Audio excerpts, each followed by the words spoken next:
ಸುರಗುರುಂ ಜಗದೇಕನಾಥಂ ಭಕ್ತಪ್ರಿಯಂ ಸಕಲಲೋಕನಮಸ್ಕೃತಂಚ ತ್ರೈಗುಣ್ಯವರ್ಜಿತಮಜಂ ವಿಭುಮದ್ಯಮೀಶಂ ವಂದೇ ಭವಘ್ನಮರಾಸುರಸಿದ್ಧವಂದ್ಯಂ ನಾರಾಯಣಂ ನಮಸ್ಕೃತ್ಯ ನರಂ ಚೈವ ನರೋತ್ತಮಂ ದೇವೀಂ ಸರಸ್ವತೀಂ ವ್ಯಾಸಂ ತತೋ ಜಯಮುದೀರಯೇ. ಓಂ ಶ್ರೀ ಗುರುಭ್ಯೋ ನಮಃ. ಹರಿ ಓಂ.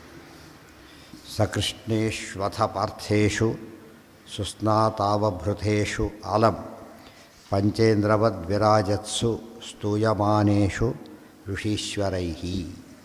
ದೊಡ್ಡವರ ಅಶ್ವಮೇಧಯಾಗ ಮುಗಿತು, ಕೃಷ್ಣಾರ್ಪಣ ಅಂತ ಒಪ್ಪಿಸಿದರು. ಮಾಂಗಲ್ಯ ಮಾತ್ರ ದಯಿತಾ ಶರೀರೆ, ಮಾಂಗಲ್ಯವೊಂದನ್ನು ಹೊರತು ಎಲ್ಲವನ್ನೂ ಕೂಡ ದಾನವನ್ನಾಗಿ ಮಾಡಿದರು.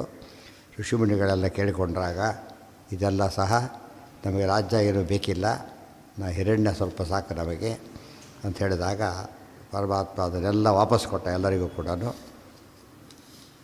ರಾಜ್ಯವನ್ನು ಒಪ್ಪಿಸ್ತೇ ನಾವು ಅಂತ ಹೇಳಿದರು. ಒಪ್ಪಿಸಿದ್ದಾಯಿತು.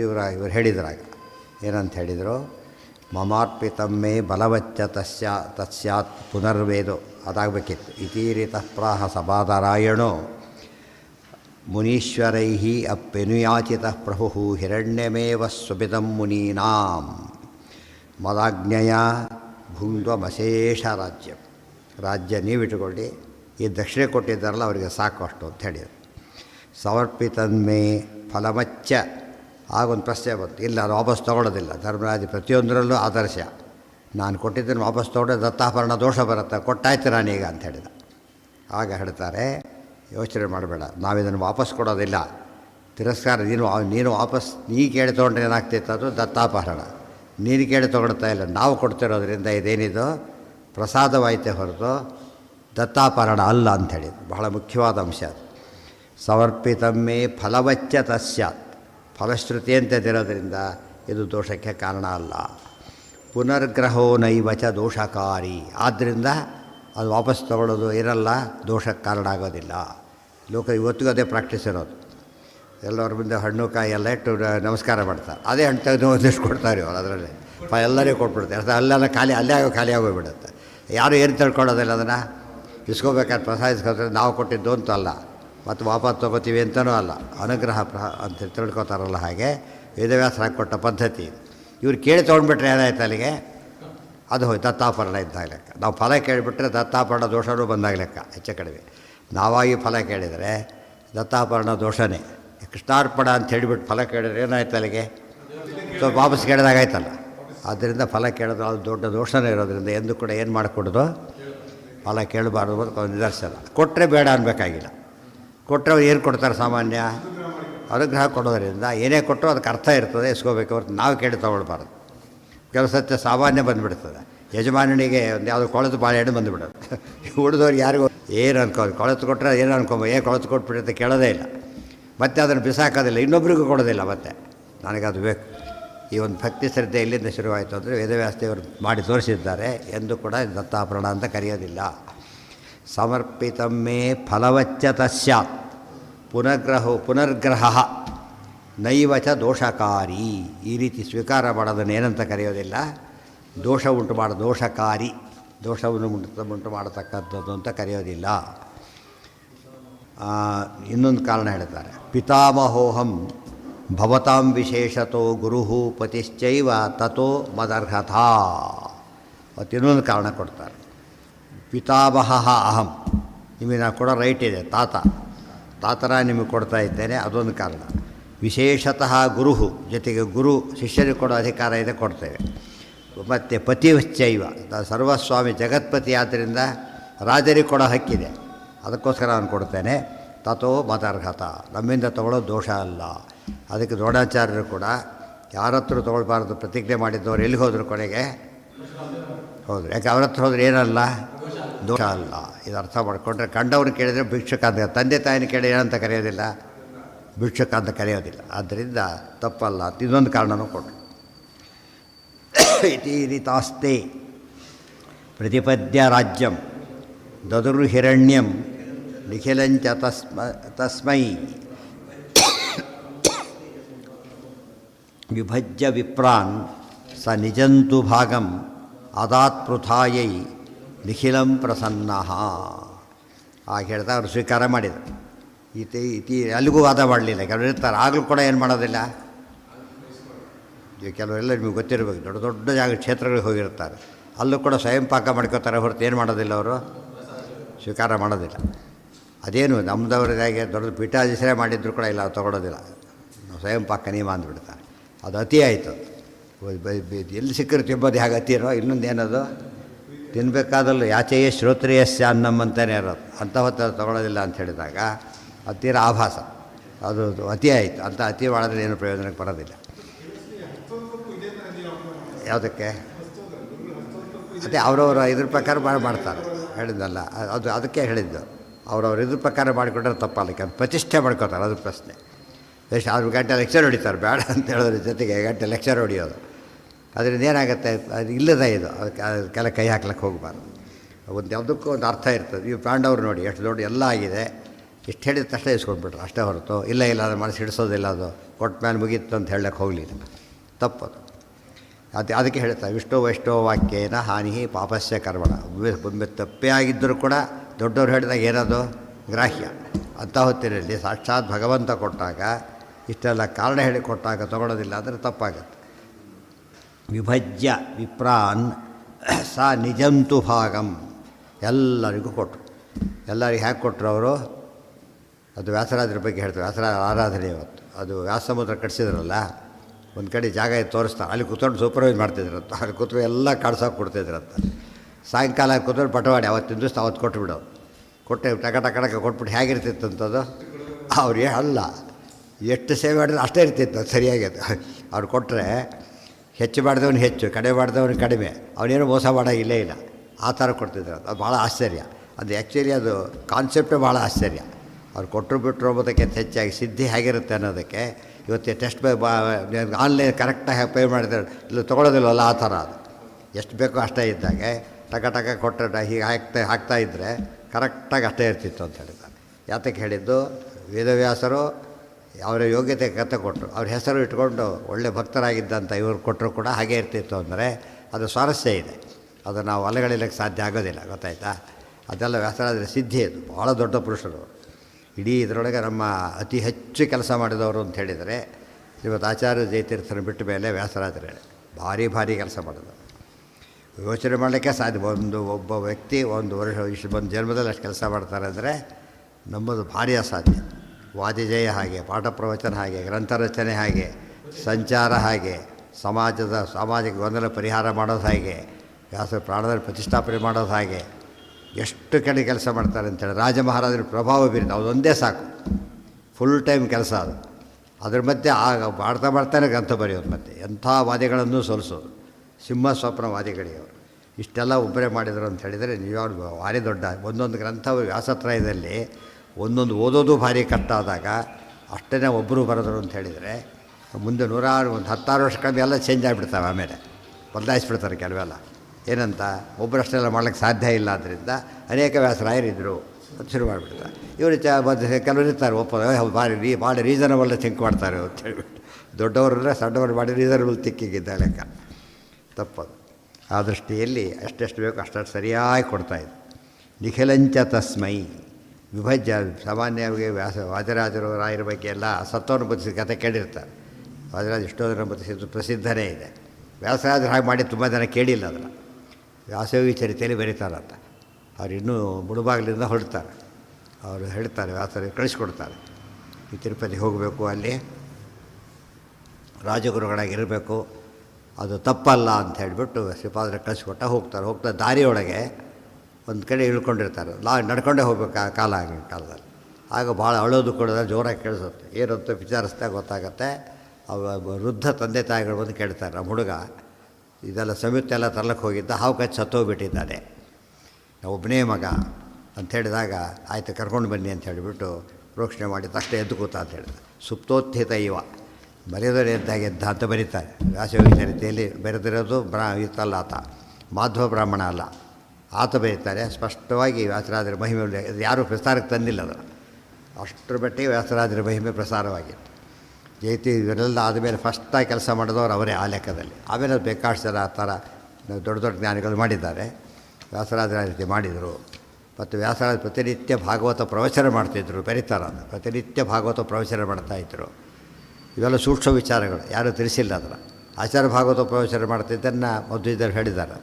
ಅಂದರೆ ಪೀಠದ ಒಂದು ಗೌರವ. ಪ್ರತಿನಿತ್ಯ ಪ್ರವಚನ ಪಾಠ ಶಿಷ್ಯರಿಗೆ, ಆದರೆ ಸಾಕ್ಷಾತ್ ಶಿಷ್ಯರಿಗೆ, ಇದೆಲ್ಲ ಎಲ್ಲರಿಗೂ ಧರ್ಮ ಸೂಕ್ಷ್ಮ ತಿಳಿಸ್ಬೇಕಾದ್ರೆ ಅದು ಒಂದೇ ಮಾರ್ಗ ಇರೋದು. ಆದ್ದರಿಂದ ಪ್ರವಚನ ಮಾಡ್ತಾಯಿದ್ರು ನಿತ್ಯ. ಇವೆಲ್ಲ ಲೋಕದಲ್ಲಿ ರೂಢಿಯಲ್ಲಿ ಬಂದಿಲ್ಲ. ಅಂದೇ ಅನೇಕ ವಿಷಯಗಳನ್ನು ಕಳ್ಕೊಂಡ್ಬಿಟ್ಟಿದ್ದಾರೆ. ಸ್ವಲ್ಪ ಸಾರಿ ಇವನ್ನೂ ಬಿಟ್ಟುಬಿಡ್ತಾರೆ ಅಷ್ಟೇ. ಇತೀರಿತಾಸ್ತೆ ಮೊದಲೇ ಹೇಳಿದ್ನಲ್ಲ, ವಿದ್ಯಾಪೀಠಗಳಲ್ಲಿ ಈ ಪದ್ಧತಿ ಇಲ್ಲ. ಯಾವ ಜ್ಞಾನಿಗಳ ಚರಿತ್ರೆಗಳು ಓದೋ ಅಭ್ಯಾಸ ಇಟ್ಟಿಲ್ಲ ಅವರು, ಟೆಕ್ಸ್ಟ್ ಬುಕ್ಕಲ್ಲಿ ಸೇರಿಲ್ಲದಾದ್ದರಿಂದ. ಮತ್ತು ವ್ಯಾಸರಾಜರು ಬರೆದಿದ್ದಾರೆ, ವ್ಯಾಸರಾಜರು ಒಬ್ಬರಿದ್ದರೂ ಬರೆದಿದ್ದಾರೆ ಆಗಿಬಿಡುತ್ತೆ ಕೊನೆಗೆ. ಇವತ್ತು ಆಚಾರ ನೋಡಿದ ತಕ್ಷಣ ಯಾರೋ ತಿಳ್ಕೊಬೇಕೋ ಬೇಡವೋ, ತಿಳ್ಕೊಳ್ಳೋದ್ರೆ ತಪ್ಪಾಗುತ್ತೆ. ಯಾರು ಬರೆದ ಪುಸ್ತಕ, ಅದೇ ಪುಸ್ತಕದ ಹೆಸರೇನೆ, ಇವ್ರು ಬರೆದ್ರೆ ಭಾರಿ ಚೆನ್ನಾಗಿರುತ್ತೆ. ಮತ್ತು ವ್ಯಾಸರಾಜರು ಮೊದಲಾದವ್ರಿಗೆ ಪರಿಚಯ ಮಾಡಿಕೊಂಡಾಗ ಇಷ್ಟು ಜ್ಞಾನಿಗಳು ಬರೆದಿದ್ದು. ಮತ್ತು ಆಪ್ತಿ ನಿಶ್ಚಯಕ್ಕೆ ಏನು ಬೇಕು ಯಾವಾಗಲೂ? ವಕ್ತಾನುಕೂಲ್ಯ, ಶ್ರೋತ್ರಾನುಕೂಲ್ಯ, ಪ್ರಸಂಗಾನುಕೂಲ್ಯ. ಯಾರು ಬರೆದು ಅಂತ ತಿಳ್ಕೊಳ್ಳೋ ಪಾಯಿಂಟ್ ಇಲ್ಲದ ಹೊರ ಹೇಳ್ತಾನೆ ಇರಲಿಲ್ಲ. ಹೆಸರು ತಿಳ್ಕೊಂಡ್ರೆ ವಕ್ತಾನುಕೂಲ ಇಲ್ಲ. ಅದು ಡೀಟೇಲ್ಸ್ ಗೊತ್ತಿರಬೇಕು ಏನು ಅಂತೇಳಿ. ಅವ್ರ ಮಹಾತ್ಮ್ಯ ಗೊತ್ತಿದ್ದರೆ ಅದು ತಿಳ್ಕೊಂಡಾಗೈತೆ ಹೊರತು ರಿಟರ್ನ್ ಬೈ XYZ ಇದ್ದೇ ಇರ್ತದೆ, ಇವನು ತಿಳ್ಕೊಳ್ಳೋದು ಕಾರಣ ಇಲ್ಲ. ಆದರೆ ಇದು ಇರಬೇಕಾದ್ರೆ ಇಂಥ ಮಹತ್ವರು ಒಂದು ಮಹತ್ವರು ಬರೆದಾಗ ಒಂದು ಮಾತಿಗೂ ಅರ್ಥ ಇರ್ತದೆ. ಗೌರ್ಮೆಂಟ್ ಆರ್ಡರ್ ಒಂದೇ ಲೈನ್ ಇದ್ದರೂ ಎಷ್ಟು ಮಹತ್ವ ಇರ್ತದೆ. ಇವು ಎಷ್ಟು ಕಥೆ ಪುಸ್ತಕ ಎಷ್ಟು ಬರೆದ್ರೂ ಪ್ರಯೋಜನ ಇರೋದಿಲ್ಲ. ಆ ದೃಷ್ಟಿಯಿಂದ ದೊಡ್ಡವ್ರ ಬಗ್ಗೆ, ಅವ್ರು ದೊಡ್ಡವರು ಅಂತ ಯಾತಕ್ಕೆ ದೊಡ್ಡವರು ಎರಡೂ ಗೊತ್ತಾಗಬೇಕು ಅವ್ರಿಗೆ. ಅಂಥವ್ರು ಬರೆದಿದ್ದಾರೆ ಅಂದರೆ ಅದ್ರ ಬಗ್ಗೆ ಆಪ್ತಿ ನಿಶ್ಚಯ ಆಗೋದ್ರಿಂದ ಆ ದೃಷ್ಟಿಯಿಂದನೂ ಓದಬೇಕಾದ್ರು. ಆ ರೀತಿ ಇಲ್ಲದೆ ಹೋಗಿ ದೊಡ್ಡ ಗೊಂದಲ ಶುರುವಾಗ್ತಾವಾಗ. ಆ ರೀತಿ ಇಲ್ಲದೆ ಹೋದ ಕಾಲಕ್ಕೆ ಊಹಾಪೋಹಗಳು ಶುರುವಾಗಿಬಿಟ್ಟು ಕೊನೆಗೆ ಏನೇನೋ ಆಗಿಬಿಟ್ಟು ಕೆಟ್ಟೋಗ್ಬಿಡೋದು. ನಮ್ಮ ಸಾಮಾನ್ಯರದ ಏನಂದ್ರೆ ಅದನ್ನ ತಿಳ್ಕೊತಾರೆ, ಗ್ರಂಥ ಬಿಟ್ಟುಬಿಡ್ತಾರೆ ಉಲ್ಟಾಪಲ್ಟ. ಇವ್ರು ಚರಿತ್ರೆಗಳು ಓದ್ತಾರೆ, ಗ್ರಂಥ ಓದೋದಿಲ್ಲ. ಅವ್ರು ಗ್ರಂಥ ಓದ್ತಾರೆ, ಚರಿತ್ರೆ ಓದೋದಿಲ್ಲ. ಅಂತೂ ಪೂರ್ತಿ ಮಾಡೋ ಅಭ್ಯಾಸ ಇಟ್ಟಿಲ್ಲ. ಎರಡನ್ನೂ ಮಾಡಬೇಕು. ಶಾರ್ಟಾಗಿ ಅಧಿಕೃತವಾಗಿ ಏನು ತಿಳ್ಕೊಂಡಿರ್ತಾರೆ ಅಥೆಂಟಿಕ್ ಆಗಿರಬೇಕು. ಅವ್ರ ಮಹಿಮೆ ನಿಜವಾದ ಅರ್ಥದಲ್ಲಿ ಕನ್ವಿನ್ಸಿಂಗಾಗಿ ಹೇಳೋ ರೀತಿಯಲ್ಲಿರಬೇಕು. ಅಂಥ ವಿಚಾರ ತಿಳ್ಕೊಳ್ಬೇಕಾದ್ದು ಮಸ್ಟ್. ಇತೀರಿತಸ್ತೆ ಪ್ರತಿಪದ್ಯ ರಾಜ್ಯಂ ದದುರ್ಹಿರಣ್ಯಂ ನಿಖಿಲಂಚ ತಸ್ಯ ವಿಭಜ್ಯ ವಿಪ್ರಾನ್ ಸ ನಿಜಂತು ಭಾಗಂ ಅದಾತ್ಪೃಥಾಯೈ ನಿಖಿಲಂ ಪ್ರಸನ್ನಃ. ನಿನ್ನೆ ವಾದಿರಾಜರ ಬಗ್ಗೆ ಹೆಚ್ಚು ಹೇಳೋದಕ್ಕೆ ಅದಕ್ಕೂ ಹೊತ್ತಿಲ್ಲ. ಒಂದೇ ಪಾಯಿಂಟ್ ಅಂದರೆ ಅತಿ ಹೆಚ್ಚು ಶ್ಲೋಕಗಳಲ್ಲಿ ಸಿದ್ಧಾಂತದ ತತ್ವಗಳನ್ನು ಹೇಳಿದವರು ಅವರು. ಅತಿ ಹೆಚ್ಚು ಬರೀ ಶ್ಲೋಕ ರೂಪದಲ್ಲಿ, ಸುತಾದಿ ಗ್ರಂಥಗಳು ಗದ್ಯ ರೂಪದಲ್ಲಿ, ಅದು ರೆಕಾರ್ಡ್. ಅದು ಶ್ಲೋಕ ರೂಪದಲ್ಲಿ ಇವರು ರೆಕಾರ್ಡ್. 5,000ಕ್ಕಿಂತ ಶ್ಲೋಕ ತುಂಬ ಸೇರಿಸಿಬಿಟ್ರೆ ಅಷ್ಟು 8,000 ಬರೀ ಶ್ಲೋಕಗಳಾಗಿ ರುಕ್ಮಿಣಿ ಶಿವಜಾಸ ಎಲ್ಲ ಸೇರಿಸಿಬಿಟ್ರೆ 10,000 ಶ್ಲೋಕ ಆಗುತ್ತೆ. ಅಷ್ಟು ಒಬ್ಬ ಮಾಧ್ವ ಯತಿಗಳಲ್ಲಿ ಅಷ್ಟು ಬರೆದವರು ಅಂದರೆ ಅವರೊಬ್ಬರೇ. ಅದೊಂದು ದಾಖಲೆ ಅದು. ಆ ರೀತಿ ನೋಡ್ತಾ ಹೋದರೆ ಅನೇಕ ವಿಷಯಗಳು ನಮಗೆ ಒಬ್ಬೊಬ್ಬರ ಬಗ್ಗೆ ಗೊತ್ತಿರುತ್ತೆ. ತಿಳ್ಕೊಂಡಾಗ ಮುಂದಿನವರಿಗೆ ಇದೆಲ್ಲ ಗೊತ್ತಿದ್ದರೆ ಯಾರೋ ಶ್ಲೋಕ ಬರೀತಾರೆ, ಅಷ್ಟು ಬರೋದಿಲ್ಲ ಬಿಡು, ಅವರಿಗೂ ಅಹಂಕಾರ ಬರೋಲ್ಲ, ಉಳಿದವರಿಗೂ ಬರೋಲ್ಲ. ಏನು ಗೊತ್ತಿರೋದಿಲ್ವಲ್ಲ, ಹಾಳೂರು ಉಳಿದವರೇ ಗೌಡ ಅಂತಾರಲ್ಲ, ಆ ರೀತಿಯಲ್ಲಿ ಭಾರಿ ದೊಡ್ಡದು ಅಂತ ಗೊತ್ತಿರ್ತಾರೆ. ಹಿಸ್ಟ್ರಿ ಗೊತ್ತಿದ್ದರೆ ಇದು ದೊಡ್ಡದು ಚಿಕ್ಕದು ಅಂತ ಹೇಳೋದಕ್ಕೆ ಕೂಡ ಏನು ಗೊತ್ತಿರಬೇಕು ಅವರಿಗೆ, ವಿಷಯ ಗೊತ್ತಿರಬೇಕು ಅವ್ರಿಗೆ. ಏನು ಗೊತ್ತಿದ್ದವ್ರು ಭಾರಿ ಗ್ರೇಟ್ ಅಂದರೆ ನೀವು ಮಹಾನೆ ಹೇಳೋದಕ್ಕೆ ಇವ್ರು ಏನು ಗೊತ್ತಿದೆ ಮಹಾ ಅಂತ ಹೇಳ್ತಾರೆ. ಅದೆಲ್ಲ ತಿಳ್ಕೊಂಡಾಗಿ ಮಾತು ಹೇಳಿಬಿಟ್ರೆ ಆಗ ಭಾರಿ ಮಹತ್ವ ಬರುತ್ತೆ. 2 ಸತಿ ರತ್ನಾಭಿಷೇಕ ಆಯಿತು. ವ್ಯಾಸರ 2 ಸತಿ ರತ್ನಾಭಿಷೇಕ ಆಗಿತ್ತು. ತುಂಬ ಜನ ಗೊತ್ತಿಲ್ಲ, ಒಂದು ಸರ್ತಿ ಮಾತ್ರ ಗುಹಯೋಗದ ಮಾತ್ರ ಹೇಳ್ತಾರೆ, ಇವತ್ತು ಇನ್ನೊಂದು ಹೇಳೋದಿಲ್ಲ. ಇನ್ನೊಂದು ಸರ್ತಿ ಹೇಳೋದು ಗ್ರಂಥ ಬರೆದಾಗ ಭಾರಿ ಆಶ್ಚರ್ಯಪಟ್ಬಿಟ್ಟು ಕೃಷ್ಣದೇವರಾಜ ಅವರಿಗೆ ರತ್ನಾಭಿಷೇಕ ಮಾಡೋದ ಅಂತ ಹೇಳ್ತಾರೆ. ಅವೆಲ್ಲ ಯೋಚನೆ ಮಾಡ್ತಾ ಹೋದರೆ ಆಗ ರಾಜಗೌರವ ಮೊದಲಾದವುಗಳು ಜನಕ್ಕೆ ಯಾತಕ್ಕೆ ಬೇಕಾಗುತ್ತೆ ಅಂದರೆ, ಸಿದ್ಧಾಂತ ಅಷ್ಟೆಲ್ಲ ಹೇಳ್ತೀರಿ, ರೆಕಗ್ನಿಷನ್ ಎಲ್ಲಿತ್ತು ಅಂತ ಕೇಳ್ತಾರೆ. ಇಂಥ ರೆಕಗ್ನಿಷನ್ ಎಷ್ಟು ಜನಕ್ಕೆ ಸಿಗುತ್ತೆ ನಿಮಗೀಗ? ಅದಿದ್ದರಿಂದ ಲೋಕದ ದೃಷ್ಟಿಯಲ್ಲೂ ಅತ್ಯಂತ ಪ್ರಭಾವಿಯಾದದ್ದು, ಶಾಸ್ತ್ರದೃಷ್ಟಿ ಅತ್ಯಂತ ಪ್ರಭಾವಿಯಾದದ್ದು ಗೊತ್ತಾದಾಗ ಜನಗಳಿಗೆ ವಿಶ್ವಾಸ ಜಾಸ್ತಿ ಆಗುತ್ತೆ. ಒಬ್ಬರನ್ನ ಒಂದನ್ನು ಫಾಲೋ ಮಾಡಬೇಕಾದ್ರೆ ಒಳ್ಳೆಯ ಪದಾರ್ಥನ ಯಾರೋ ಇರ್ತಾರೆ, ಏನು ಹೇಳಿದ್ರು ಅರ್ಥ ಆಗೋಲ್ಲ. ನಿಮ್ಮ ಪಕ್ಕದ ಮನೆಯವ್ರು ಹೇಳಿದಾರಲ್ಲ ಇಲ್ಲೇ ತೊಗೊಂಡೋಗಿದ್ದು ಅಂತ ತಕ್ಷಣ ಹೌದಾ ಆಗಿದ್ರೆ ತೋರಿಸಿ ಅಂತ ಹೇಳ್ತಾರೆ. 2 ಅದು ಅವ್ರಿಗೆ ಹೇಳಬೇಕು, ನಿಮ್ಮಂತ ನಾವು ತಂದಿದ್ದೀವಿ ಅಂತ ಹೇಳಬೇಕು. ಅದೇ ಅಂಗಡಿಯಲ್ಲೇ ತಂದಿದ್ದೀವಿ ಅಂತ ಹೇಳೋದು ಹೆಮ್ಮೆ, ಅದು ಪದ್ಧತಿ. ಇಂಥವ್ರು ತೊಗೊಂಡು ಔಷಧಿ ಇದು ವಾಸಿ ಆಯಿತು ತಕ್ಷಣ ಏನು ಮಾಡ್ತಾರಾಗ ನಾವು ತೊಗೋಬೇಕಲ್ಲ. ಅಂಥವ್ರು ತೊಗೊಂಡ್ಮೇಲೆ ಇದು ಗ್ರಾಹ್ಯ ಮತ್ತು ಪರಿಣಾಮಕಾರಿ ಎರಡೆರಡು. ನಿಷಿದ್ಧ ಪದಾರ್ಥ ಇರೋದಿಲ್ಲ, ಎಫೆಕ್ಟಿವ್ ಅಂತೇಳಿ ಎಲ್ಲ ಹೇಳಲೇಬೇಕಾದ ಅರ್ಥವಾದಗಳು ಅಂತ ಹೆಸರು ಅದಕ್ಕೆ. ಇಂಥವ್ರು ಮಾಡಿದ್ದು, ಅಂಥವ್ರು ಮಾಡಿದ್ದು, ಇಂಥವ್ರು ಬೇಡ ಅಂತ ಹೇಳಿದ್ದು ಅದು ನಿಂದ. ಅದು ಇಂಥವ್ರು ಬೇಡ ಅಂತ ಹೇಳಿದ್ದಾರೆ, ನಾವು ತೊಗೋಬಾರ್ದು. ಇದೆಲ್ಲ ಯೋಚನೆ ಮಾಡಿದಾಗ ಅದು ಒಂದು ಭಾಗ, ಚರಿತ್ರೆಯ ಭಾಗ. ಅದೆಲ್ಲ ತಿಳ್ಕೊಂಡ್ರೆ ಭಕ್ತಿ ಜಾಸ್ತಿ ಆಗುತ್ತೆ. ಸಭಾರ್ಯಕಾಣಾಂ ವರರತ್ನಭೂಷಣಾನಿ ಅಶೇಷತಃ ಎಲ್ಲರಿಗೂ ಕೊಟ್ಟು ಕೆಲಸ ಮಾಡಿದಾರಂತೆ ವೇದವ್ಯಾಸದೇವರು. ಕುಂತಿನ ಕರೆದು ತಮ್ಮ ಭಾಗ ಬಂದಿತ್ತಲ್ಲ, ಕುಂತಿ ಕೊಟ್ಬಿಟ್ರು, ತಗೋ ನೀನು ಅಂತ ಹೇಳಿಬಿಟ್ಟು. ಆದರೆ ಏನಾಗಬೇಕು, ಕುಂತಿ ಇವರಿಗೆ ಸೊಸೆ ಇದ್ದಾಗಿ, ಆದ್ದರಿಂದ ಅದರ ತಗೋ ಅಂತ ಕೊಟ್ಟರು. ಅದು ನೋಡಿ ದೂರ ಮಾಡಲಿಲ್ಲ. ಮತ್ತು ಯಾವುದೋ ಭಾಗ ತಮ್ಮ ಭಾಗ ಕೊಟ್ಟರು. ಅಲ್ಲಿ 2 ಪಾಯಿಂಟ್ ಇದೆ.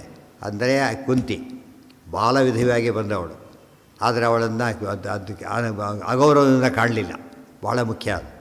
ಶಾಸ್ತ್ರ ತುಂಬ ಸತಿ ಹೇಳಿದೆ ಅದನ್ನು. ಆದ್ದರಿಂದ ಅದು ಡ್ಯೂ ರೆಸ್ಪೆಕ್ಟನ್ನು ಎಲ್ಲರಿಗೂ ಕೊಡಬೇಕಾದ ಪ್ರತಿಯೊಬ್ಬರ ಕರ್ತವ್ಯ ಅದು ತೋರಿಸ್ಕೊಟ್ರು. ಮತ್ತು ಆಕೆ ಮಕ್ಕಳಿದ್ದಾರೆ, ಅಂಥ ಮಕ್ಕಳಿದ್ದಾರೆ ಏನು ಕೊಡೋದು ಈ ಮಧ್ಯೆ. ಚಕ್ರವರ್ತಿಗಾದ ಮಕ್ಕಳಿದ್ದಾರೆ ಅಂತ ಕೇಳಿದರೆ ಯಾವುದೇ ಒಬ್ಬ ವ್ಯಕ್ತಿಗೆ ತಂದು ಒಂದಿದೆ ಅಂತ ಅನಿಸಿದಾಗ ಏನಾಗುತ್ತಾಗ ಅವ್ನು ಏನೋ ಹಾಕಿ ಅದು ಯಾವ ದೊಡ್ಡ ಕೋಟ್ಯಂತರ ರೂಪಾಯಿ ಇನ್ನೊಂದು 10 ರೂಪಾಯಿ ಕೊಟ್ಟಿರ್ತಾರೆ ಅಷ್ಟೇ. ನಾನು ಸೇವಾ ಕರ್ತ ಇದಕ್ಕೆ ಅಂತ ಹೇಳ್ತಾರೆ, ಏನು ಮಹಾಸೇವಾ ಕರ್ತ. ಆದರೂ ಒಂಥರ ಹೆಮ್ಮೆ. ಅದು ಪಾಪ ಇದ್ದಿದ್ದು ಎಷ್ಟೋ ಕೊಟ್ಟಿದ್ದ, ತಪ್ಪಲ್ಲ ಅದು. ಅದ್ರ ಮೇಲೆ ಒಂದು ತೃಪ್ತಿ ಇರುತ್ತಲ್ಲ. ಅಹಂಕಾರ ಬೇರೆ, ತೃಪ್ತಿ ಬೇರೆ. ಅಹಂಕಾರ ಪಟ್ಟರೆ ತಪ್ಪದು, ತೃಪ್ತಿ ಇರುತ್ತೆ. ದೊಡ್ಡ ಕೆಲಸದ ನಂದು ಒಂದು ಸೇವೆ ಇದೆ, ಆ ದೃಷ್ಟಿಯಲ್ಲಿ ಅನ್ನಿಸ್ಬೇಕಾಗ. ಅದಕ್ಕಾಗಿ ಒಬ್ಬ ಅವ್ರು ಕೇಳಿ ತೊಗೊಳೋದಕ್ಕೆ ಸಾಧ್ಯತೆ, ಕೇಳಿ ತೊಗೊಂಡ್ರೆ ಮತ್ತೆ ಅದು ತಪ್ಪೇ ಆಗುತ್ತೆ. ಅದಾಗಿ ಕೊಡಬೇಕು. ಅವ್ರು ಎಷ್ಟೇ ಕೊಟ್ಟರು ಕೂಡ ಕೊಡಬೇಕಾದವ್ರು ಕೊಡಬೇಕು ಅಂತಿರುತ್ತೆ. ಕೊಡಬೇಕಾದವರೇ ಕೊಡಬೇಕು. ಮಾವ ಹಿಂದೆ ಹೇಳಿದ್ದಾರೆ, ಮಾವನ ಹತ್ರ ಕೇಳಿ ತೊಗೊಳ್ಳೋ ಹಕ್ಕು ಯಾರಿಗಿದೆ, ಸೊಸೆಗಿದೆ ಅಂತ ಹಿಂದೆ ಹೇಳಿದ್ದಾರೆ. ಆ ದೃಷ್ಟಿಯಿಂದ ವೇದವ್ಯಾಸರಿಗೆ ಆ ಸಂಬಂಧನೆಲ್ಲ ಏನೂ ಇಲ್ಲ, ಲೋಕದೃಷ್ಟಿಯಲ್ಲಿ ತೋರಿಸ್ಕೊಡ್ತಾರೆ ಅಷ್ಟೇ. ಇನ್ನೊಂದು ಸ್ವಾರಸ್ಯ ಏನಂದರೆ ಅವರಿಗೆ ತಾವೇನು ಇಟ್ಕೊಳ್ಳಿಲ್ಲ ಅಂದರೆ ಅದು ಬೇಕಿಲ್ಲ ಅಂತ ಆಯ್ತಾಗ. ನನಗೇನು ಬೇಕಿಲ್ಲ, ನಮೇ ಕರ್ಮಫಲೇ ಸ್ಪೃಹ, ಭಗವದ್ಗೀತೆಯಲ್ಲಿ ಹೇಳ್ತಾನೆ. ನನಗೆ ಆಸಕ್ತಿ ಇಲ್ಲ. ಯಾವಾಗ ಗೊತ್ತಾಗತ್ತೆ? ಇಟ್ಕೊಳ್ಳೋದೇ ಹೋದರೆ ಅವ್ರ ಭಾಗ ಸ್ವಲ್ಪ ಬಂದಿರುತ್ತಾ, ಎಷ್ಟು ಬಂದಿರುತ್ತೆ ಅವ್ರ ಭಾಗ. ಉಳಿದವರೆಲ್ಲ ಹಚ್ಚಿ ಅವರೆಲ್ಲ ಅಸಿಸ್ಟೆಂಟ್ಸು, ನಮ್ಮ ಸುಮ್ಮನೆ ಸಾಮಾನ್ಯ ಅಸಿಸ್ಟೆಂಟ್ಸಿಗೆ ಅವರ ಕೊಟ್ಟಾಗ ಮುಖ್ಯಸ್ಥರಿಗೆ ಏನಿರುತ್ತೆ ಸಾಮಾನ್ಯವಾಗಿ ಲಯನ್ ಶೇರ್ ಇರುತ್ತೆ. ಅಷ್ಟನ್ನು ಕುಂತಿ ಕೊಟ್ಟರು ಅಂತ ಕೇಳಿದರೆ ಅಷ್ಟನ್ನು ಅವ್ರು ಬಿಟ್ಟರು, ಅಷ್ಟನ್ನು ಕುಂತಿಗೆ ಕೊಟ್ಟರು, ಅಷ್ಟನ್ನು ತಮ್ಮದು ಅದರ ಡಿವೈಡ್ ಮಾಡಲಿಲ್ಲ. ಮತ್ತೆ ಅದರ ಕುಂತಿಗೆ ಎಷ್ಟು ಕೊಟ್ಟಾಗಾಯಿತೋ ತಾವು ಏನೂ ಉಳಿಸ್ಕೊಳ್ಳಿಲ್ಲ ಅನ್ನೋ ಪಾಯಿಂಟ್ ಬಂದಾಗ ದೇವರು ಏನೂ ತಾವು ತೊಗೊಳ್ಳೋದಿಲ್ಲ. ಪೂರ್ಣ ವೇದವ್ಯಾಸ ದೇವರು ಸಾಕ್ಷಾತ್ ಒಬ್ಬ ಋಷಿಯಾಗಿದ್ದರೆ ತಮ್ಮ ಶೇರ್ ತೆಗೆದಿಟ್ಟೊಂಡೇ ಕೊಡ್ತಿದ್ರು. ಕಶ್ಚಂದ ಋಷಿಯಾಗಿದ್ದರೆ ಅವರಲ್ಲ, ಸಾಕ್ಷಾತ್ ನಾರಾಯಣ ಅಂತ ಹೇಳೋದಕ್ಕೆ ನಾರಾಯಣ ಗುರುತೇನು ಅಂದರೆ ಆಪ್ತಕಾಮಸ್ಯ ಕಾಸ್ಪೃಹ. ಅದನ್ನು ಹೇಗೆ ಹೇಳ್ತೀರಿ ಅಂತ ಪ್ರಶ್ನೆ ಬಂದರೆ ಬಲಿಚಕ್ರವರ್ತಿ ಪ್ರಸಂಗ ಬಂತು. ಏನು ಬೇಕಾದ್ರೂ ಕೊಡ್ತೇನೆ ಕೇಳು, ಮೂರೇ ಜಯ ನಿಂಗೆ ಗೊತ್ತಾಗಲ್ಲ, ಕೇಳ್ಕೊಂಬೋಗು, ದೊಡ್ಡವ್ರನ್ನ ಕೇಳ್ಕೊಂಬ, ನನ್ನ ಹತ್ರ ಇನ್ನೊಂದು ಕೇಳಬಾರ್ದು ಯಾರನ್ನು, ಹೇಳಿದ್ದ ಅಂತ. ಆಗ ನನಗೆ ಬೇಕಾಗಿಲ್ಲ, ಹೋಗುವಂತ ನಂಗೆ ಬೇಕಾಗಿಲ್ಲ ಅಂತ. ಆಗ ಶುಕ್ರಾಚಾರ್ಯ ಹಾಗಿದ್ರು ನಾರಾಯಣ ಇರಬೇಕು ಅವರು ಅಂತ. ಇವರು ಇಷ್ಟೆಲ್ಲ ಕೊಟ್ಟರು ಬೇಡ ಅಂತಾರಂದ್ರೆ ಏನರ್ಥ? ಇವರು ಪೂರ್ಣ ಅಂತ ಅರ್ಥ. ಇವರು ದೇವ್ರಿಗೆ ಗೊತ್ತಾ ಅಂತ ಹೇಳ್ತಾರೆ. ಇವರು ಪೂರ್ಣತ್ವ ಮತ್ತು ಎಲ್ಲಿ ಬಂತು ಈಗ ಬೇಡ ಅಂತ ಹೇಳೋದು ನಿರ್ಣಾಯಕ. ಅದು ಪೂರ್ಣತ್ವಕ್ಕೆ ಸಾಕ್ಷಿಯಾಗಿ ದೇವರಲ್ಲಿ ಮಾತ್ರ. ಸೊ ವೇದವ್ಯಾಸ ಏನಾದ್ರಾಗ ಹನುಮಂತ ದೇವರು ಕೂಡ ಏನು ಬೇಡ ಅಂತ ಕೇಳಲಿಲ್ಲ. ಏನು ಕೇಳಿ ಅವನಿಗೆ ಭಕ್ತಿ ಬೇಕು, ಪ್ರವರ್ತತಾಂ ಭಕ್ತಿ ರಲಂ ಕ್ಷಣೇ ಕ್ಷಣೆ. ಏನೂ ಬೇಡ ಅಂತ ಕೇಳಿದಾಗ ಅವ್ರು ಏನಾಗಿರಬೇಕು? ಎಷ್ಟು ಅನೇಕ ಪ್ರಮೇಯಗಳು ಒಂದರಲ್ಲಿ ಸೇರಿಬಿಡೋದು. ಆಗ ಸ್ಟೋರಿ ಇರೋದಕ್ಕೂ ಇದಕ್ಕೂ ಎಷ್ಟು ವ್ಯತ್ಯಾಸ ಕಾಣುತ್ತೆ ಅಂತ ಅರ್ಥ ಮಾಡ್ಕೋಬೇಕು. ಸಭಾರ್ಯಕಾಣಾಂ ವರರತ್ನಭೂಷಣಾನಿ ಅಶೇಷತಃ ಪುತ್ರಭುರಾಂಪ್ರದಾಯ ಪೃಥಕ್ ಪೃಥಗ್ ಯೋಗ್ಯ ವರಾನ್ ಅಥ ಏಭ್ಯಃ ಪ್ರಾದಾನ್ ಪ್ರಭುಸ್ತೆ ಮುಚಿತಾಃ ಪ್ರಣೇಮುಃ. ಸಭಾರ್ಯಕಾಣಾಂ ವರರತ್ನಭೂಷಣಾನಿ ಅಶೇಷತಃ ಪುತ್ರಭುವಾಂ ಪ್ರದಾಯ. ಅದ್ರ ಜೊತೆಗೆ ಇನ್ನೂ ಯಾರ್ಯಾರಿದ್ರಲ್ಲ ಅವ್ರಿಗೆ ಕೊಡೋದೆಲ್ಲ ಎಲ್ಲರೂ ಕೊಟ್ಟರು. ತಮ್ಮ ಭಾಗ ಕೊಟ್ಟಾಯಿತು. ಇನ್ನು ಡ್ಯೂ ಏನೇನು ಕೊಟ್ಟಿದ್ದ ಎಲ್ಲರಿಗೂ ಹಂಚಬೇಕಲ್ಲ, ಎಲ್ಲರಿಗೂ ಕೊಟ್ಟರು. ಸಾಮಾನ್ಯವಾಗಿ ದೊಡ್ಡ ಸಮಾರಂಭ ನಡೆದಾಗ ಆಳು ಕಾಳುಗಳಿಗೂ ಕೊಡಬೇಕು. ಪ್ರತಿಯೊಬ್ಬರು ಕೂಡ ತಾವು ಒಂದು ಶೇರ್ ಅಂತ ಇರುತ್ತೆ, ಕೊಡಲೇಬೇಕು. ಅದೆಲ್ಲರಿಗೂ ಕೊಟ್ಟರು. ಅವ್ರ ರತ್ನ ಇತ್ಯಾದಿಗಳನ್ನು, ಕೆಲವರಿಗೆ ರತ್ನಾದಿಗಳು, ಕೆಲವು ವಸ್ತ್ರಾದಿಗಳು, ಕೆಲವರಿಗೆ ಇಂಥವು ಏನಂತೂ ಎಲ್ಲರಿಗೂ ಕೊಟ್ಟರು. ಪೃಥಕ್ ಪೃಥಕ್ ಯೋಗ್ಯ ವರಾನ್ ಅಥ ಏಭ್ಯ ಪ್ರಾದಾತ್ ಪ್ರಭುಸ್ತೆ ಮುದಿತಾಃ ಪ್ರಣೇಮಿಹು. ಅಷ್ಟೇ ಅಲ್ಲ, ನಿಮಗೇನು ಬೇಕು ಮತ್ತು ಇಷ್ಟೆಲ್ಲ ಕೊಟ್ಟಿದ್ದಲ್ದೇ ಪೃಥಕ್ ವರಾನ್, ವರ ಅಂದರೆ ಏನು ಬೇಕು ಕೇಳಿ ಅಂತ ಹೇಳಿದ್ರೆ ಅದು ವರ. ಅದು ಇದು ಇನ್ನೂ ಬೇಕಿತ್ತಾರೆ ಯಾರು ಕೇಳಿ ಅಂತ ಕೇಳಿ ಅದನ್ನೂ ಕೊಟ್ಟು ಪೂರೈಸಿದರು. ಪ್ರಭುಸ್ತೆ ಮುದಿತಾಃ ಪ್ರಣೇಮಿಹು. ಆ ಎಲ್ಲರೂ ಅತ್ಯಂತ ಸಂಭ್ರಮದಿಂದ ಸಂತೋಷದಿಂದ ವೇದವ್ಯಾಸ ನಮಸ್ಕಾರವನ್ನು ಮಾಡಿದರು. ಇಷ್ಟು ಯಜ್ಞದ ಒಂದು ವರ್ಣನೆ. ಇಷ್ಟು ಹೇಳಿ ಮತ್ತೊಂದು ಪೂರ್ವವಾದ ಇನ್ನೊಂದು ಮಾತು ಹೇಳ್ತಾರೆ. ತದ್ಯಜ್ಞ ಪಂಚಕಮಜಃ ತ್ರಿಗುಣಾಂ ಸ ಏಭ್ಯ ಸದಕ್ಷಿಣಾಂ ಕ್ರತುಪತಿ ನಿಖಿಲಾಮವಾಪ್ಯ ಚಕ್ರೇ ಅಶ್ವಮೇಧತ್ರಯಮೇಕಮೇಕಂ ತೇಷಾಂ ಹರಿ ಬಹು ಸುವರ್ಣಕ ನಾಮಧೇಯಂ. ಅಲ್ಲೇನು ಮತ್ತೆ ತದ್ಯಜ್ಞ ಪಂಚಕಂ ಅಜಃ ತ್ರಿಗುಣಾಂ ಸಹ ಏಭ್ಯಃ ಸದಕ್ಷಿಣಾಂ ಕ್ರತುಪತಿ ನಿಖಿಲಾಂ ಅವಾಪ್ಯ ಚಕ್ರೇ ಅಶ್ವಮೇಧತ್ರಯಂ ಏಕಂ ಏಕಂ ತೇಷಾಂ ಹರಿ ಬಹು ಸುವರ್ಣಕ ನಾಮಧೇಯಂ. ತದ್ಯಜ್ಞ ಪಂಚಕಂ ಅಭೂತ್ ತ್ರಿಗುಣಾಂ. ಏನು ಮಾಡಿದರು? ಮಾಡಿದ್ದು ಎಷ್ಟು? ಹೆಸರಿಗೆ ಒಂದು, ಆಗಿದ್ದೆಷ್ಟು ಆ್ಯಕ್ಚುಲಿ? ಅದು 5. ಯಾಕೆ? ಒಬ್ಬೊಬ್ಬರಿಗೆ ಒಂದೊಂದು ಮಾಡ್ಕೊ 5 ಆಯಿತು. ಆ್ಯಕ್ಚುಲಿ 15 ಆಯಿತು ಅಂತ ಹೇಳ್ತಾರೆ. ಮಾಡಿದ್ದು 1, ಆಗಿದ್ದು 15. ಯಾಕೆ ಅಂದರೆ ಅವ್ರು ಅಷ್ಟು ಖರ್ಚು ಮಾಡಿದರು. ಇದು ಇನ್ನೊಂದು ಪಾಯಿಂಟ್. ಯಾವುದೋ ಒಂದು ಸರ್ತಿ ಮಾಡ್ತಾರೆ. ಹೇಗೆ ಮಾಡ್ತಾನೆ ಅಂದರೆ ಪ್ರತಿ ವರ್ಷ ಮಾಡೋದು ಒಬ್ಬರು ಇರ್ತಾರೆ ಪಾಪ, ಒಂದೇ ವರ್ಷ ಒಂದು ಸರ್ತಿ ಮಾಡಿಬಿಡ್ತಾರೆ. ಅವ್ರು 10 ವರ್ಷ ಮಾಡಿದ್ದು ಒಂದೇ, ಒಂದು ಸರ್ತಿ ಮಾಡಿದ್ದು ಒಂದೇ. ಯಾಕೆ? ಕ್ವಾಲಿಟಿ ಹೇಗಿತ್ತಿದು? ತುಂಬ ಒಳ್ಳೆ ಕ್ವಾಲಿಟಿ ಆದ್ದರಿಂದ ಅದು ಭಾರಿ ಪುಣ್ಯ ಬಂದುಬಿಡುತ್ತೆ.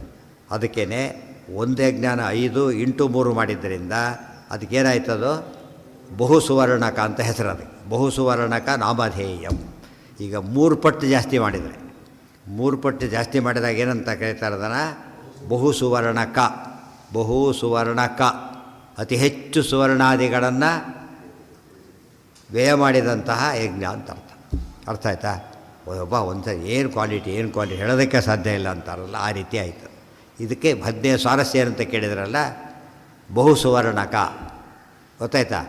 ನೀವೇ ಕೇಳಿದ್ರಿ 15 ಯಾಕೆ ಮಾಡಬೇಕು, ಅದೇನು ಬಿತ್ತು ಅಂತ ಕೇಳಿದರೆ, ಒಬ್ಬೊಬ್ಬರದ್ದು 3 ಆದಾಗ 15 ಆಯಿತು. 3 9 ಸ್ಟ್ಯಾಂಡರ್ಡ್. ಅದು 3 ವರ್ಷ ಸಂಧ್ಯಾವಂದನೆಯಿಂದ ಶುರುವಾಗುತ್ತೆ. 3 ವರ್ಷ ಸಂಧ್ಯಾವಂದನೆ. ಮತ್ತು ಯಾವುದನ್ನ ಪೃಥ್ವಿ ಚಕ್ರವರ್ತಿ ಕಥೆ ಹೇಳ್ತಾರೆ. ಇದು 3 ಸರ್ತಿ ಯಾರು ಕೇಳ್ತಾರೋ ಅಲ್ಲೊಂದು ಪದ ಹೇಳ್ತಾರೆ. ವಾಮನ ಮಾತ್ರ 3 ಸರ್ತಿ ಯಾರು ಕೇಳ್ತಾರೋ, 3 ಸರ್ತಿ ಅಂದರೆ ಶ್ರವಣ ಮನನ ಧ್ಯಾನ. ಒಂದು ಸರ್ತಿ ಕೇಳಿದಾಗ ಕಿವಿ ಬೀಳುತ್ತೆ. ನೆಕ್ಸ್ಟ್ ಟೈಮ್ ಕೇಳಿದಾಗ ಏನಾಗುತ್ತೆ? ಸ್ವಲ್ಪ ಒಳಗೆ ಹೋಗುತ್ತೆ. 3ನೇ ಸರ್ತಿ ಕೇಳಿದಾಗ ಅದು 10 ಸರ್ತಿ ಕೇಳಿದ್ರು ಆಗದೆ ಇರೋದು ಬೇರೆ. ಜನರಲ್ ಅದು ಶ್ರವಣ ಮನನ ಧ್ಯಾನ. ಅದಕ್ಕೇನೆ 3 ಸರ್ತಿ ಕೇಳಬೇಕು ಅಂತ ಪದ್ಧತಿ ಇದೆ. ಒಂದು ಸರ್ತಿ ಗೊತ್ತಾಗಲ್ಲ, ಟೈಟ್ಲ್ ಓದಾಗುತ್ತೆ, ನಿಧಾನವಾಗಿ ಪದಗಳು ಗೊತ್ತಾಗುತ್ತೆ. ಆ ದೃಷ್ಟಿಯಿಂದ ರೈಟ್ 3 ಟೈಮ್ಸ್, ರೈಟ್ 5 ಟೈಮ್ಸ್ ಅದು ಬರಿಬೇಕಾದ್ರೆ ಬರೀತಾರೆ. ಇದೆಲ್ಲ ಇಟ್ಕೊಂಡ್ರೆ 3ರಷ್ಟು ಮಾಡೇ ಮಾಡಿ. ಯಾತಕ್ಕೆ ಅಂದರೆ 3ರಷ್ಟು ಖರ್ಚು ಮಾಡಿದರು ಅವರು ಯಜ್ಞಕ್ಕೆ. ಅದು ಹೇಳ್ತಾರೆ ನೋಡಿ, ತದ್ಯಜ್ಞ ಪಂಚಕಮಭೂತ್ ತ್ರಿಗುಣಾಂಸ ಏಭ್ಯ ಸದಕ್ಷಿಣಾಂ ಕ್ರತುಪತಿ ನಿಖಿಲಾಮವಾಪ್ಯ. ಅವರು 3 ಪಟ್ಟು ಧನವ್ಯಯ ಮಾಡಿದ್ರಿಂದ ಬಹು ಸುವರ್ಣಕ ನಾಮಧೇಯ ಆಯಿತು. ಮತ್ತು 3 ಪಟ್ಟು ಅಲ್ಲಿದ್ದ ಋತ್ವಿಕುಗಳೆಲ್ಲ ಭಾರಿ ದೊಡ್ಡವರು, ವೇದವ್ಯಾಸ ಸಾಕ್ಷಾತ್ ಮಾಡಿಸೋರು, ಕೃಷ್ಣನ ಪ್ರೆಸೆನ್ಸು ಎಲ್ಲ ಸೇರ್ಕೊಂಡ್ಬಿಡ್ತು. ಬಹು ಸುವರ್ಣಕ. ಈ ಕ್ವಾಲಿಟಿ ನಾವೇನು ಮಾಡಬೇಕಾಗ ಎಲ್ಲ ಒಂದು ಸರ್ತಿ ತಿಳಿಸೋದು ಮಾಡಿ ಕೂಡ ಒಳ್ಳೆ ಕ್ವಾಲಿಟಿ ಮೇಂಟೈನ್ ಮಾಡಿದ್ರೆ ಏನಾಗುತ್ತದೋ ಎಷ್ಟೋ ಲ್ಯಾಬ್ಸ್ ಕಡಿಮೆ ಆಗಿಬಿಡುತ್ತೆ. ಇವ್ರು ಮಾಡೋದೇ 3rd ಗ್ರೇಡು, ಉದ್ದೇಶ ಭಾರಿ ದೊಡ್ಡದು. ಅದು ಉಲ್ಟಾ ಪಲ್ಟಾ ಆಗಿಬಿಡುತ್ತೆ, ಏನು ಕೆಲಸಕ್ಕೆ ಬರೋದಿಲ್ಲ. ಕೆಲಸ ಆಗಲಿಲ್ಲ ಅಂತಾನೆ ಆಗೋದಿಲ್ಲ. ಎಕ್ಸಾಮ್ ಫೀಸ್ಗೆ ಒಂದು 5 ರೂಪಾಯಿ ಕಳಿಸಿದ್ರು ಕೂಡ, ಕಡಿಮೆ ಕಳಿಸಿದ್ರು ಅದನ್ನು ಅಕ್ಸೆಪ್ಟ್ ಆಗೋಲ್ಲ. ಅದು ಗೊತ್ತಾ? ರಿಸೀವ್ ಆಗೋದಿಲ್ಲ, ಅದು ಎಕ್ಸಾಮಿಗೆ ಕೊಡಿಸೋದಿಲ್ಲ ಕೂಡ. ಆಮೇಲೆ ಲೇಟ್ ಪೇ ಆದ್ಮೇಲೆ ಕೊಡೋಕ್ಕೆ ಟೈಮ್ ಆಗೋಗಿದೆ, ತೊಗೊಳ್ಳೋದಿಲ್ಲ. ಆ ಕಾಲಕ್ಕೆ ಕೊಡಬೇಕು. ಇದು ತುಂಬ ನಿಯಮ. ಅಷ್ಟು ಖರ್ಚು ಮಾಡಿದ್ರೆ ಅದಕ್ಕೆ ಹೇಳಿದ್ದು, ಎಷ್ಟು ದುಡ್ಡಿಲ್ಲ ಅಂದರೆ ಕೆಲಸ ಮಾಡೋಕ್ಕೆ ಬರೋದಿಲ್ಲ. ಅಷ್ಟು ಇಟ್ಕೊಂಡು ಮಾಡಿದರು, ಇನ್ನೂ ಜಾಸ್ತಿ ಮಾಡಿದರು. ಅದಕ್ಕೋಸ್ಕರ ಮೊದಲು ಮಾಡಿದ್ದು ಮಧ್ಯಮ ಕಲ್ಪಕ್ಕೆ ಹೋಗೋ ಸ್ಥಿತಿ ಇತ್ತು. ಅದು ಯಾವ ಸ್ಥಿತಿ ಇತ್ತಂದ್ರೆ ಅದರ A+ ಮಾಡಿ ಹಾಕಿಬಿಟ್ರು ಕಡೆಗೆ. ಯಾಕೆ? ದೇವ್ರು ನಿಂತು ಮಾಡಿಸಿದ್ದರಿಂದ ಅದು ಮಹತ್ವ ಜಾಸ್ತಿ ಆಯಿತು. ದೇವರು ಮಾಡಿಸ್ತಾನೆ ಅಂತ ಭಾವನೆ ಬಂದಾಗ ಕ್ವಾಲಿಟಿನೇ ಬೇರೆ. ಅದು ನಾವು ಮಾಡ್ತೀವಿ ಅಂತ ಬಂದಾಗ ಪುಣ್ಯನೂ ಕಡಿಮೆ, ಕ್ವಾಲಿಟಿ ಎಲ್ಲನೂ -ಪಾಯಿಂಟ್. ದೇವರು ಮಾಡಿಸ್ತಾರೆ ಅಂತ ಪಾತು ಬಂದುಬಿಟ್ರೆ ಅದು ಒಂದಕ್ಕೇ, ಅದಕ್ಕೆ ಅವಲಕ್ಕಿ ಕೊಟ್ಟಿದ್ದಕ್ಕೆ ಏನಾಯ್ತು ಆತನಿಗೆ? ಎಷ್ಟು ಭಾಗ್ಯವಂತಲ್ಲ. ಹಾಗೆ ನಡೆಯುತ್ತೆ. ಹೈಹಿ ಬಹು ಸುವರ್ಣಕ ನಾಮಧೇಯಂ.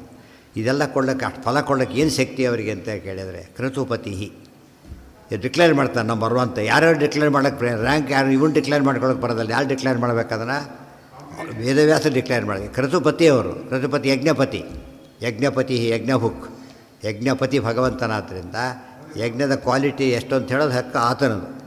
ಆತ ಕೊಟ್ಟ. ಯಾರ ಕೊಟ್ಟ ಅದಕ್ಕೆ ಮಹತ್ವ ಇಲ್ಲ.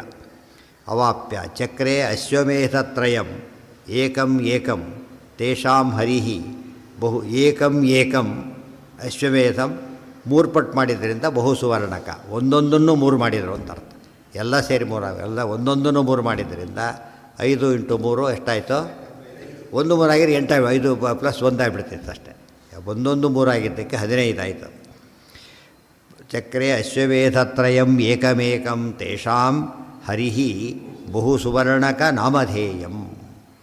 ಸಕೃಷ್ಣೇಶ್ವಥ ಪಾರ್ಥೇಷು ಸುಸ್ನಾತಾವಭೃತೇಶ್ವಲಂ ಪಂಚೇಂದ್ರವದ್ವಿರಾಜತ್ಸು ಸ್ತೂಯಮಾನೇಷು ಋಷೀಶ್ವರೈಃ. ಸಕೃಷ್ಣೇಷು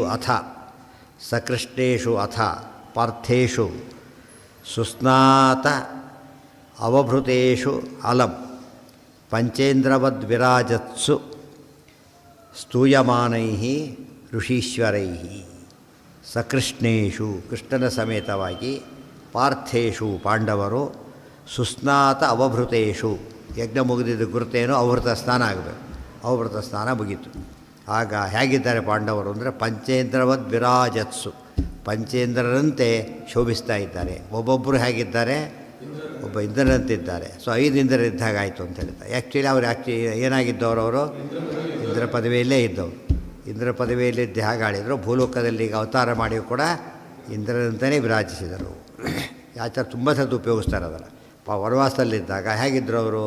ಇಂದ್ರ ಇದ್ದಾಗಿದ್ದರು ಅಂತ ಹೇಳ್ತಾರೆ. ಮತ್ತೆ ಅನೇಕ ಸರ್ತಿ ಪದ ಹೇಳೋದು ಮಧ್ಯೆ ಮಧ್ಯೆ ಜ್ಞಾಪಿಸ್ತಾರೆ. ಅವರೆಲ್ಲ ಇಂದ್ರ ಪದವಿಯಲ್ಲಿದ್ದವರು.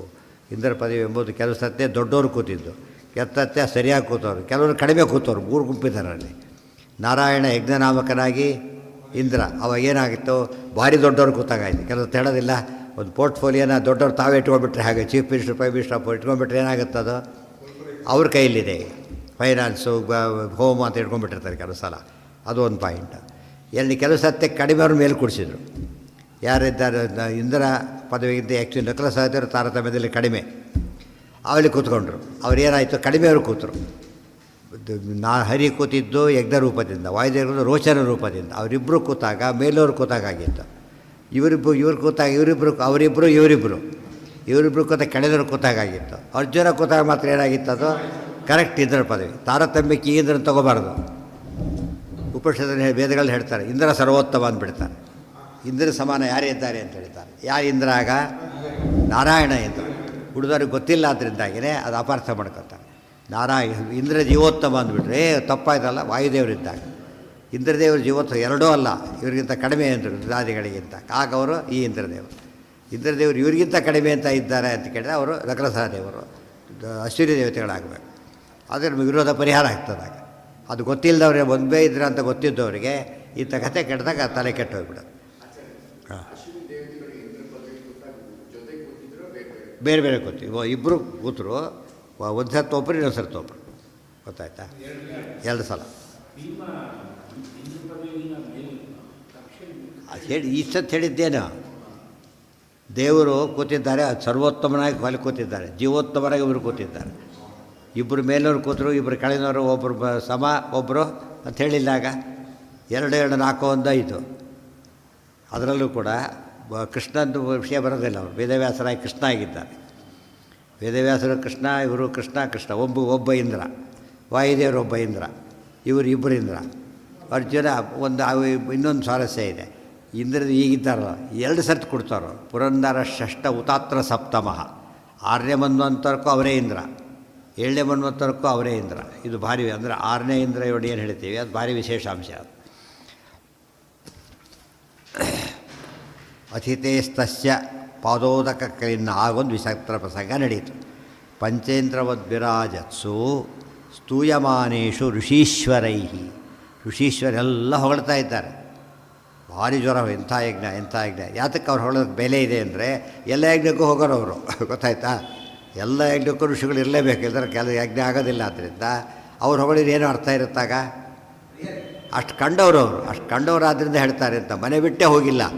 ನಭೂತರ ಭವಿಷ್ಯ ಇದ್ದರೆ ಇವರೇ ಭೂತ ಆಗ್ತಾರೆ, ಏನು ಅರ್ಥ ಇಲ್ಲ ಬಣ್ಣಿಲ್ಲ. ಅಂದರೆ ಓಡೇ ತುಂಬ ಸುತ್ತಿರಬೇಕು. ಹೇಳ್ತಾರೆ ಎಲ್ಲ ಆಲ್ ಇಂಡಿಯಾ ಟೂರ್ ಮಾಡಿದ್ದಾನೆ, ಇಷ್ಟು ಎತ್ತರ ದೇವಸ್ಥಾನ ನೋಡಿಲ್ಲ ಅಂತಾರೆ. ಅರ್ಥ ಇದೆ ಅವನಿಗೆ. ಅದಕ್ಕೆ ಎಲ್ಲ ನೋಡಿ ಬಂದಿದ್ದ, ಎಂಥ ಗೋಪುರ, ಎಂಥ ಇದು ಅಂತ. ಅವಾಗ ಅರ್ಥ ಆಗುತ್ತೆ. ಮನೆ ಬಿಟ್ಟೇ ಹೋಗಿಲ್ಲ ಅವನಿಗೆ. ಕಂಡದಲ್ಲಿ ಗೋಪುರ ಕಂಡಾಗೆ ಕಾಣುತ್ತೆ ಅವನಿಗೆ. ಅವ್ರಿಗೆ ಅರ್ಥ ಇಲ್ಲ. ಅದಕ್ಕೆ ಹೇಳಿದ ಕಾಂಪಿಟೆನ್ಸ್ ಬೇಕು. ಕಂಡವರೆಲ್ಲ ಹೇಳಬಾರ್ದು. ಋಷೀಶ್ವರರು ಅವರೆಲ್ಲ ಯಜ್ಞಕ್ಕೂ ದುರ್ಯೋಧನ ಯಜ್ಞಕ್ಕೂ ಹೋಗಿದ್ದರು. ಗೊತ್ತಲ್ಲ, ದುರ್ಯೋಧನ ಯಜ್ಞಕ್ಕೂ ಅಟೆಂಡ್ ಆಗಿದ್ದರು ಅವರು. ಆಮೇಲೆ ಹೇಳಿದರು, ಏನಂತ ಹೇಳಿದರು? ಪಾಂಡವ್ರು ಯಾಗಾದ್ರು ಒಂದು ಅಂಶಕ್ಕೂ ಸಾಟಿ ಇಲ್ಲ ಅಂತ ಬೈದು ಹೋಗ್ಬಿಟ್ರು ಬಂದು. ಅವ್ರ ಬೆಲೆ ಇದೆ. ಫೇಲ್ ಮಾಡಬೇಕಾದ್ರೂ ಅವನೇ ಎಕ್ಸಾಮಿನರ್ ಆಗಬೇಕು, ಪಾಸ್ ಮಾಡ್ಬೇಕಾದ್ರೆ ಅವನೇನೆ. ಗೊತ್ತಾಯ್ತಾ? ಫೇಲ್ ಮಾಡೋರು ಬೇರೆ ಎಕ್ಸಾಮಿನರು, ಪಾಸ್ ಮಾಡೋರು ಬೇರೆ ಎಕ್ಸಾಮಿನರ್. ಅರ್ಥ ಏನೋ ಅದಕ್ಕೆ? ಫೇಲ್ ಆಗಬೇಕು ಡಿಸೈಡ್ ಆದಮೇಲೆ ವ್ಯಾಲ್ಯೂಯೇಷನ್ ಯಾಕೆ ಮಾಡಬೇಕು ಅದಕ್ಕೆ? ಅಲ್ಲೇನು ಫಿಕ್ಸಿಂಗ್ ಕೇಸ್ ಆದಾಗತ್ತೆ. ಅದು ಅರ್ಥ ಇಲ್ಲ. ರ್ಯಾಂಕ್ ಕೊಟ್ಟವ್ರು ಇನ್ನೊಬ್ರು ಸೊನ್ನೆನೂ ಹಾಕಿಬಿಟ್ಟಿದ್ದಾರೆ. ಬಿಕಾಸ್ ಈ ವ್ಯಾಲ್ಯೂಯರು. ಆ ದೃಷ್ಟಿಯೊಳಗೆ ವೇದವ್ಯಾಸ ಬ್ರಾಹ್ಮಣರ ಕೆಲಸ ಅದು. ಋಷೀಶ್ವರೈ ಇಲ್ಲಿ ಋಷೀಶ್ವರ ಒಂದೇನಿದೆ ಇಲ್ಲಿ ಹೇಗಿದೆ ನೋಡಿ. ಇಲ್ಲಿ ಋಷಿಷು ಹರಿಹಿ ಬಹು ಅಲ್ಲಿ ಮುಂದೆ ಪಂಚೇಂದ್ರವದ್ ವಿರಾಜಸ್ಸು ಸ್ತೂಯಮಾನೇಶು ಋಷಿ ಸರಿ ಇದೆ. ಋಷೀಶ್ವರ ಅಲ್ಲ ಅಲ್ಲಿ ಎಲ್ಲ ಅಪಿಯಲ್ಲೇ ಅಲ್ಲಿ ಅಪಿ ಇರಲಿ. ಅಪಿ ಈಶ್ವರೈ ಸ್ತೂಯಮಾನೇಶು ಋಷೀಶ್ವರೈ ಇನ್ನೊಂದು ಪಾಠ. ಅದು ಪಾಠ ಬೇರೆ. ಅದು ಅಪಿ ಈಶ್ವರೈ ಅಂದರೆ ಏನು? ಸಮರ್ಥರು ಅಂತ. ಇದಕ್ಕೆ ಋಷಿ ಅನ್ವಯ ಮಾಡಬೇಕಾಗಿಲ್ಲ ಅಂತ. ಸಮರ್ಥರಾದವರಾಗಿದ್ದಾರೆ. ಬಟ್ ಈ ಪಾಠನೇ ಸರಿ ಹೋಗೋದು ಅದಕ್ಕೆ. ಗೊತ್ತಾಯ್ತಾ? ಋಷೀಶ್ವರ ಎನ್ನುವ ಪಾಠ ಋಷಿಶ್ರೇಷ್ಠರಿಂದ ಮುನೀಶ್ವರ ನರೇಶ್ವರ ಅಂತ ಕರೆ ಹಾಗೆ ಅದೇನು ಅದೇ ಒಳ್ಳೆಯ ಅರ್ಥ ಕೊಡುತ್ತೆ. ಅರ್ಥ ಆಯ್ತಾ? ಅಥವಾ ಈಶ್ವರಿಯ ಸಮರ್ಥರು ಅಂತ ಹೇಳಿದಾಗ ಇದು ಈ ಸ್ವಾರಸ್ಯ ಜಾಸ್ತಿ. ಏನು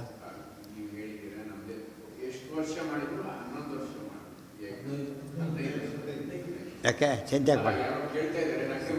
ಹಾಂ ಹಾಂ ಹಾಂ